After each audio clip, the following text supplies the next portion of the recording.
कि पहलवान जी के प्रति सहानुभूति दिखाने की बजाय कुछ भाजपा समर्थित लोग ये मांग कर रहे हैं कि अवार्ड के साथ साथ बजरंग पुनिया जी उस धनराशि को भी लौटा दें। मैं ऐसे भाइयों से दो तीन बातें कहना चाहता हूँ। पद्मश्री अवार्ड के साथ अलग से कोई धनराशि नहीं दी जाती है कि ऐसी घोषणा सिर्फ बीजेपी नहीं करी, इससे पहले की जितनी भी सरकारें थी वो भी खिलाड़ियों को और खेलों को बढ़ावा देने के लिए चैंपियन खिलाड़ियों के लिए ऐसी धनराशि और नौकरी की घोषणा करती थी। भाई बजरंग पुनिया ने जो ओलंपिक में मेडल जीता उससे उन्होंने पूरे देश का और तिरंगे का मान सम्मान बढ़ाया।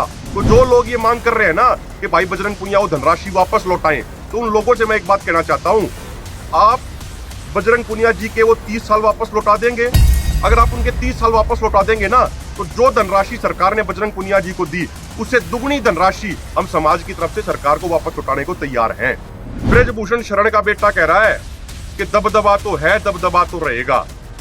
सुन ले भाई, दबदबा चरित्रवान व्यक्तियों का होया करे, दबदबा चरित्रहीन व्यक्तियों का नहीं होता। दबदबा सच बोलने वाला का हुआ है, दबदबा झूठे लोगों का नहीं होता। राज में होने के बाद तो हर कोई अपने दबदबे की बात करता है, एक बार राज जा लेने दो फिर मेरा पाटेगा किसमें कितना दबदबा है। भैया ना जोड़ कर राम राम भाई कल बड़ा दुख हुआ ये देख के कि सरकार व सिस्टम से परेशान होकर भाई बजरंग पुनिया जी ने अपना पद्मश्री अवार्ड वापस प्रधानमंत्री जी को लौटा दिया। उससे भी ज्यादा दुख इस बात को देख के हुआ कि पहलवान जी के प्रति सहानुभूति दिखाने की बजाय कुछ भाजपा समर्थित लोग ये मांग कर रहे हैं कि अवार्ड के साथ साथ बजरंग पुनिया जी उस धनराशि को भी लौटा दें जो सरकार ने उनको दी है। मैं ऐसे भाइयों से दो तीन बातें कहना चाहता हूँ। पहली बात, पद्मश्री अवार्ड के साथ अलग से कोई धनराशि नहीं दी जाती। जो धनराशि उनको दी गई वो सरकारों ने अलग से घोषणा करी, और ऐसा नहीं है कि ऐसी घोषणा सिर्फ बीजेपी नहीं करी, इससे पहले की जितनी भी सरकारें थी वो भी खिलाड़ियों को और खेलों को बढ़ावा देने के लिए चैंपियन खिलाड़ियों के लिए ऐसी धनराशि और नौकरी की घोषणा करती थी। दूसरी बात भाइयों, भाई बजरंग पुनिया ने जो ओलंपिक में मेडल जीता उससे उन्होंने पूरे देश का और तिरंगे का मान सम्मान बढ़ाया। जब वो पोडियम पर खड़े थे मेडल अपने गले में पहन के, तो उससे तिरंगा ऊंचा हो रहा था। और ये काम करने के लिए, तिरंगे का मान सम्मान बढ़ाने के लिए उन्होंने अपने जीवन के 30 साल लगा दिए। 30 साल बहुत ज्यादा मेहनत करी, जब जाकर उन्होंने ये मुकाम हासिल किया। तो जो लोग ये मांग कर रहे हैं ना कि भाई बजरंग पुनिया वो धनराशि वापस लौटाएं, तो उन लोगों से मैं एक बात कहना चाहता हूं, आप बजरंग पुनिया जी के वो 30 साल वापस लौटा देंगे? वो 30 साल जिसमें उन्होंने इतनी मेहनत करी और देश का मान सम्मान बढ़ाया, तो क्या आप वो 30 साल उनके वापस लौटा देंगे?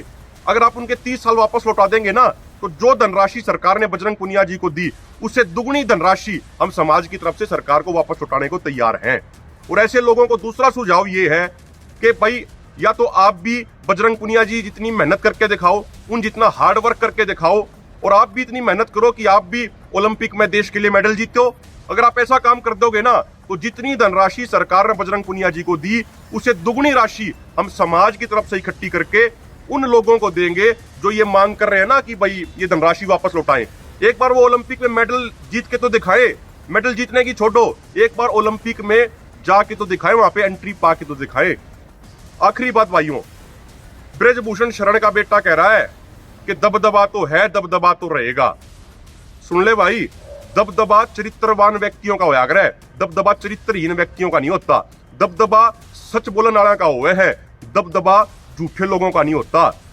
और दबदबा चेक करने की बात रही जहां तक है, भाई ब्रजभूषण शरण, तेरी जितनी उम्र में और तेरे जितनी वेट में हरियाणा में, पंजाब में कई पहलवान हैं।